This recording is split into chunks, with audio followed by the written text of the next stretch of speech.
Mike Rowe has spent his life championing ordinary people, and yet not everyone is appreciative.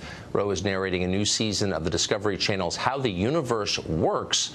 One viewer says he's not fit for the job. Why? Well, on Facebook, that viewer argued that Rowe is, quote, anti-education, science-doubting, ultra-right-wing conservative, and ought to be replaced by either a scientist or, maybe better, an actor. What's Mike Rowe's response to that? Well, he joins us in studio with that response. Hey, Mike, anti-science, huh? If only we could get an actor.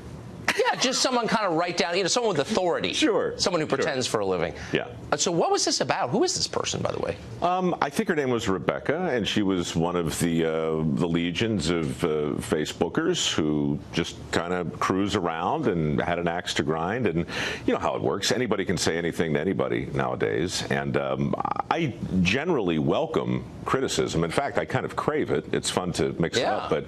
But this woman actually really got my attention because she copied everybody, tagged everybody, including my bosses at the production company, my bosses at the network.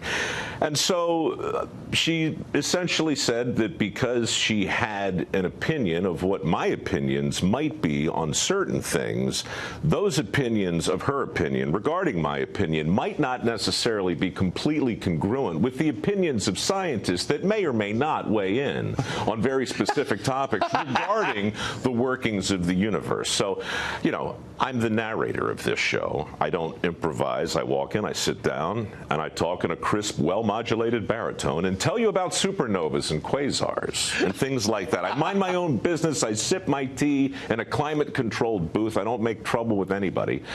And you're not sneaking any political propaganda in between the scripts. It's the opposite of that. I take all opinion, nuance, and anything that could be remotely concerned with a real attitude out of my voice and just read somebody else's. But you always do that. That's why this story was so interesting and revealing, I thought. I've watched you carefully for, I don't know, more than 15 years probably. That's not weird at all. Well, I've never, and I'm good at sniffing it out, I've never detected a political statement of any kind from you at all. You play it straighter than anyone I've ever seen. Thanks.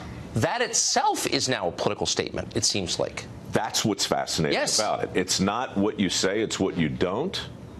And I'm not sure how we measure or quantify it, but we do. And there's a mysterious algorithm floating around social media that for a long time, if you said the wrong thing, you heard about it quickly. Now, if you don't say the right thing, you hear about it instantaneously.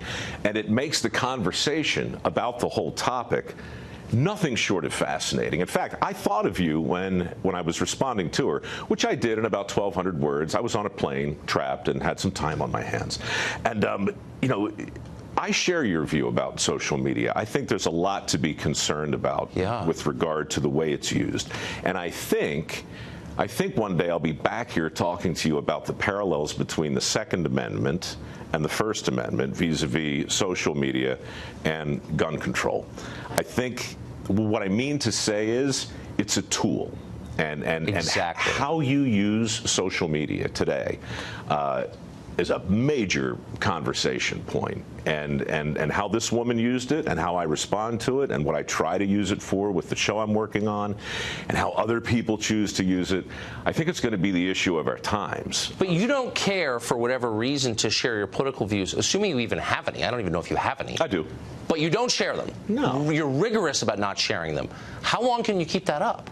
Well, I think indefinitely, but there's a difference between hiding and not sharing.